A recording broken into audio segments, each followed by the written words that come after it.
This channel is not designed for entertainment or viral content. It exists for people who are actively healing, seeking clarity, or exploring the psychology behind their emotions and patterns. Every episode is carefully written and produced with emotional depth, reflection, and care. If you're here expecting casual commentary, high-energy hosts, surface-level discussions, flashy production, or entertainment-focused content, then we gently refer you to other channels offering just that. At DeepDive, we focus on quiet, deep, and intentional content to support those on a real mental health journey. If that's you, then welcome to our channel. You're in the right place. Welcome to the DeepDive podcast channel. We spend so much time thinking about money in hard numbers, budgeting, investing, checking balances. It feels like it should be this purely rational thing. But what if our relationship with money is actually way more personal, tangled up with our emotions, our identity, even shaping who we think we are? Oh, it absolutely is. Those feelings, we all know that knot in your stomach about bills, maybe, or the urge to just not look at your bank statement, even that quiet shame about debt. These aren't just logical responses to the numbers. They can be, powerful echoes from our past, sometimes rooted really deep in our earliest experiences, maybe even emotional wounds we haven't dealt with. Right. So this deep dive isn't just about spreadsheets then. It's more about the psychology behind the money, exploring how things like maybe childhood stuff, our core beliefs, our emotional baggage, how all that shapes our financial lives, and crucially, how we can maybe start to heal those patterns that keep us feeling, stuck. Precisely. You see, money touches on really fundamental human needs. Our need for safety, for instance, belonging, freedom, even things like power and identity. And because it's tied so closely to these core parts of just being human, it's bound to trigger some powerful emotions. Think about it, the shame some people feel about debt, or that almost frantic urge to keep checking accounts, or even just how uncomfortable it feels for many to ask for a raise. These aren't just isolated things. They're often signals, pointing towards maybe deeper, unaddressed emotional stuff. That connection between money and core needs. Yeah, that really lands. And you mentioned childhood. How early do these links actually start forming? Is it really that young? Incredibly early. Yeah, from when we're very, very young, we're basically sponges, absorbing all sorts of messages about money. Some are direct things parents or caregivers actually say, but a lot are unspoken too. We pick up on the tension, the stress around bills, maybe the relief when things are okay, or sometimes just the total secrecy around the topic. These early impressions, they act like seeds, and they can grow into these really deep-seated money scripts or beliefs that just run on autopilot for years, even decades. Money scripts, like hidden rules or unconscious programming. Can you give some examples of what those early messages might sound like? Exactly, like implicit rules for how money works, how we're supposed to feel about it, and maybe what it means about us if we have it or don't. So you might hear, maybe repeatedly, we can't afford that. And that directly links money to scarcity, right? To this feeling of lack, or maybe even feeling unsafe. Or perhaps you pick up messages like, oh, rich people are just greedy. That can create a really powerful, often totally unconscious block to actually allowing yourself to build wealth. Because, who wants to be seen as greedy or bad? That's a really powerful one, yeah. Or how about you have to work hard for every single penny? That implies that any kind of ease or flow with money is somehow undeserved, or maybe even morally suspect. And then there's the classic, we just don't talk about money.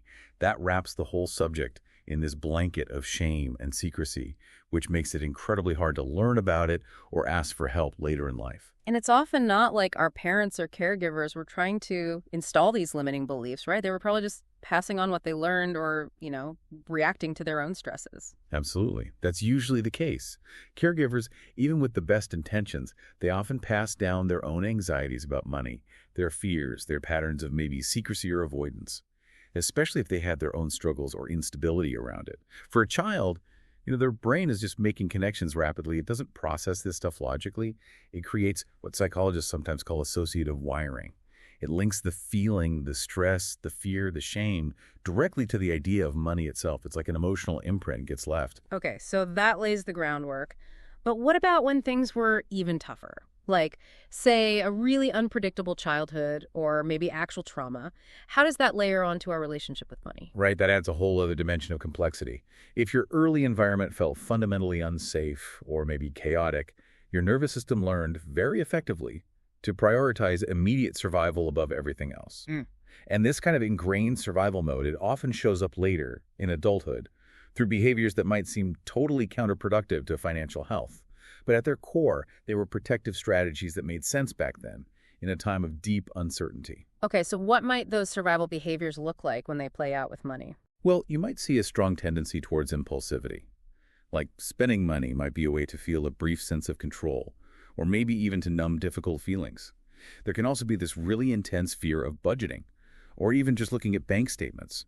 Avoidance becomes a key coping mechanism. Difficulty saving or investing is pretty common too, as is sometimes chronic under-earning or finding ways to kind of self-sabotage when financial success starts to happen.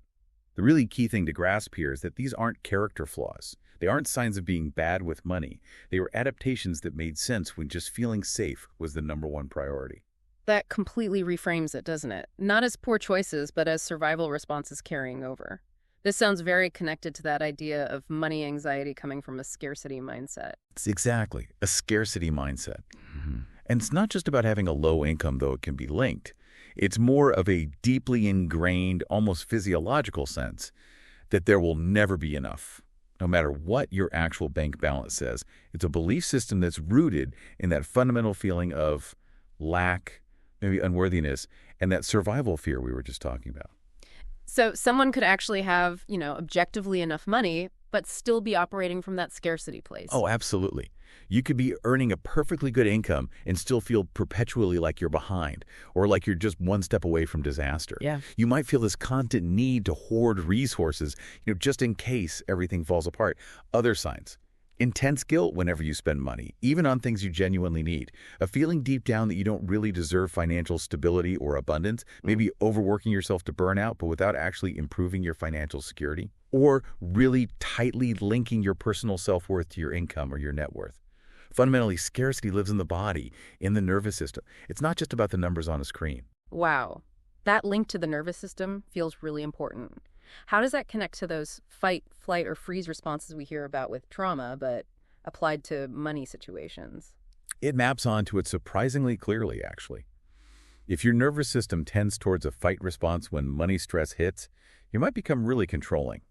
Micromanaging every single penny, every investment decision, maybe becoming quite rigid in financial conversations. The flight response, that could look like constant overworking, maybe chasing status symbols or material things as a way to prove worth, almost trying to outrun that internal feeling of not being enough. And freeze, well, that's the classic avoidance pattern. Ignoring the bills piling up, letting debt grow because it feels too overwhelming, just completely checking out mentally when financial topics come up. Understanding this helps shift the perspective, right? These aren't moral failures or lack of discipline. They're often biological reactions to what feels like a threat. It really does change it from what's wrong with me to something more like, okay, what happened back there and how is my body still trying to protect me now? Exactly that. And, if anything we're discussing today is sparking questions or maybe bringing up some feelings for you, or if you're starting to recognize some of these patterns in yourself, we'd genuinely love to hear from you. You can find us, leave your thoughts, comments, maybe share your own experiences or ask questions. Yeah, definitely. And if you are finding these deep dives valuable, considering subscribing really helps us continue creating explorations like this one. Your support means a lot. So when we start to see these patterns, these kind of recurring issues with money, it can feel like we're hitting the same wall over and over again. You mentioned experts often call these common money wounds. What are some of those specific patterns listeners might recognize? Yeah. Framing them as wounds is helpful, I think, because it suggests something that can be healed rather than just a permanent character flaw, right? Mm-hmm. And understanding them with compassion for yourself, that's really the first step. So one really common pattern is what we might call the under-earner. This often comes from pretty deep-seated beliefs about low self-worth, maybe a fear of being too visible or taking up too much space. There can be this unconscious belief that it's somehow safer or maybe more authentic to stay small, perhaps even to struggle a bit financially. This person might consistently undervalue their work, find it really hard to negotiate salaries, or just struggle to charge what they're actually worth. So it's not just about not knowing how to ask for more money. It's like an internal barrier stopping them. Exactly. Then there's another pattern, the overgiver. This often stems from a really deep sense of responsibility for other people's financial well-being. Their own self-worth gets tangled up with self-sacrifice. So they might find themselves constantly rescuing others financially, giving away money they can't really afford to, or feeling incredibly guilty if they try to prioritize their own financial needs. This can lead to some really unbalanced, sometimes even codependent financial relationships. That sounds exhausting. Always putting everyone else first financially. What about the pattern of just shutting down, total avoidance? Right, that's the avoider. This is someone who essentially freezes up when faced with almost any money-related task. Yeah. Opening the mail, checking bank accounts online, logging into a budgeting app just feels completely overwhelming. So procrastination takes over. This pattern is often linked to a history where money was maybe a source of conflict or confusion or even shame during childhood.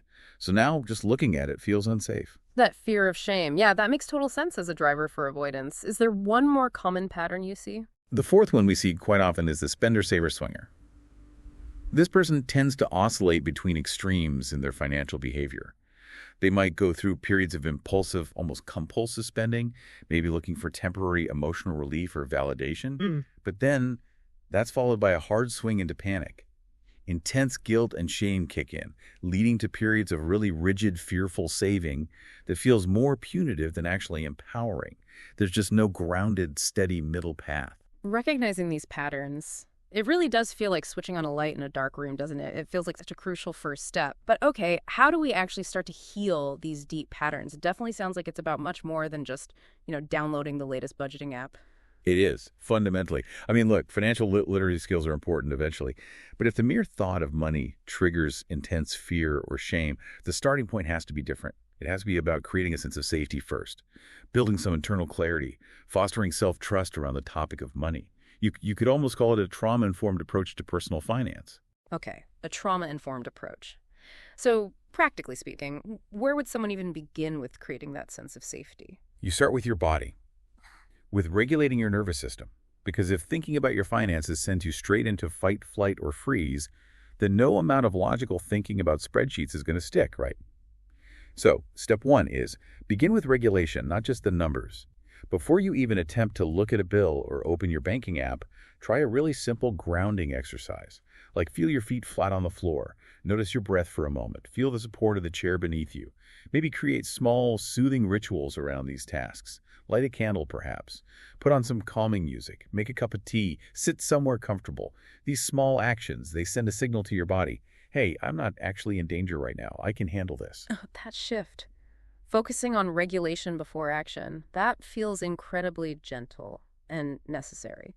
Okay, what's the next step after finding a bit more calm? Once you can approach the topic from a slightly less activated place, then you can begin to gently name your old money beliefs. The scripts we talked about earlier. Maybe use journaling or voice notes, or perhaps talk it through with a trusted friend or therapist. Explore questions like, what did I actually learn about money growing up, both said and unsaid? How did my parents or caregivers handle financial stress? What do I unconsciously believe having money or not having it says about me as a person? Maybe even, who am I afraid I might become if I actually achieve financial stability or have too much? Just bringing these subconscious scripts out into the open, into conscious awareness, is incredibly powerful. Right, so it's about making the internal stuff external visible. And what about tackling that scarcity mindset we discussed? How do you shift that? Yeah, for scarcity, the focus needs to shift away from trying to just force yourself to believe in abundance, because honestly, that can feel really inauthentic or like guy-passing genuine fear for a lot of people. Instead, try moving towards finding a sense of sufficiency. Ask yourself honestly, from that grounded place you've cultivated, what is truly enough for me? Not what society dictates, not what Instagram shows you, but what amount of financial resource is actually enough for you to feel safe, stable, and able to live a life that feels aligned with your values. Financially, yes, but also emotionally, relationally. And practices like gratitude, consciously acknowledging the resources you do already have, however small, and really celebrating tiny financial wins, like paying a bill on time without panicking, that helps rewire the brain towards recognizing enoughness. Sufficiency. Instead of this maybe vague idea of endless abundance, that feels much more concrete and attainable for a lot of folks. Okay, and what about setting goals? How does that fit in? Absolutely. And the key here is setting really gentle, doable, trauma-informed financial goals. Avoid the trap of perfectionism or setting huge, overwhelming plans that just trigger that freeze response again. Start tiny. Yeah. Really tiny. Maybe your goal for this entire week is just to spend 5 minutes looking at one bank account statement while actively doing a grounding exercise. Yeah. Maybe it's paying just one bill, but doing it with your calming ritual beforehand. Perhaps it's simply deciding you'll have one 5-minute conversation about money with a trusted friend or partner, or watching one short, simple financial literacy video online. The idea is to pace it gently, like you're tending to a sensitive nervous system, not like you're running a race. Tiny steps build trust and confidence over time. That makes sense. And finally, you mentioned something about developing a new financial identity. What does that involve? Yes, this is a really powerful piece. It's about consciously asking yourself, who am I becoming in my relationship with money? Not who I was or who I'm afraid I am, but who am I actively choosing to become? What qualities, what beliefs, what actions would support this new version of myself? And then you start introducing new internal narratives, new self-talk. So instead of the old story, I'm just terrible with money, maybe try on something like, I am someone who is capable of learning to understand and feel safe with money, even when it feels hard. Instead of, I'll never have enough, perhaps practice thinking, I am someone who is actively building sufficiency and stability in my life. It fundamentally shifts your self-perception away from being defined by past struggles towards becoming someone who is actively creating a different future with money. It really sounds like this whole process is, well, it's a profound journey of healing and self-discovery, isn't it? Way beyond just crunching numbers. It truly is. And, right at the heart of all this healing, there's a fundamental truth that's so important to grasp. Your financial situation does not in any way define your worth as a human being. You are not your debt balance. You are not your income level. You are not inherently behind in life just because of where you currently stand financially. That feels incredibly important to hear, especially for anyone carrying that weight of shame around money. Absolutely. And when you can begin to truly separate who you are from what you have or don't have, that's when you start to reclaim your personal power. Money can then begin to transition. From being this source of constant anxiety and shame, you can start to become simply a tool, a resource, a tool for building stability, maybe for being generous, for pursuing things you care about, for creating a sense of sovereignty and choice in your own life. So healing these money wounds, it's not necessarily about getting rich or achieving some kind of financial perfection. It's really a path to a deeper kind of freedom, isn't it? That's exactly it. It's about emotional liberation. It's about freeing yourself from those old survival responses, those old beliefs and scripts that have kept you feeling bound or stuck for so long. Wow. This deep dive has really shone a light on just how deeply our emotional lives and our financial lives are woven together. It's been quite a journey. We've touched on everything from those unconscious scripts we pick up in childhood and the way our nervous system reacts with survival modes to recognizing those common patterns like the under-earner or the avoider.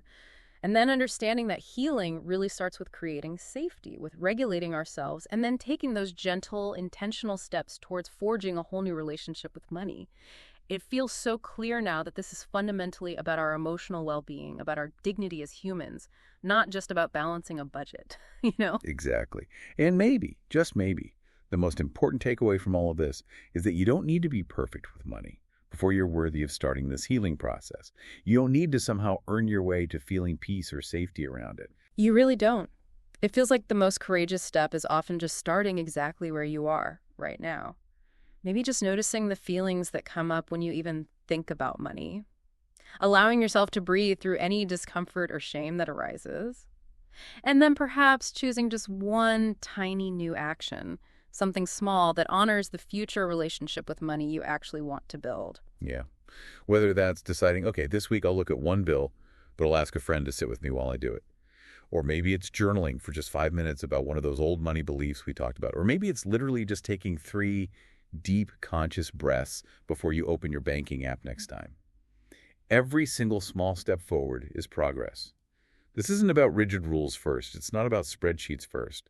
It's about building that internal safety, regaining your sense of agency, and finding that emotional peace that comes from healing your relationship with money from the inside out. You absolutely are allowed to heal your relationship with money. And you really don't have to figure it all out or do it alone. Thank you so much for joining us for this deep dive today. Thank you. It's been a great conversation.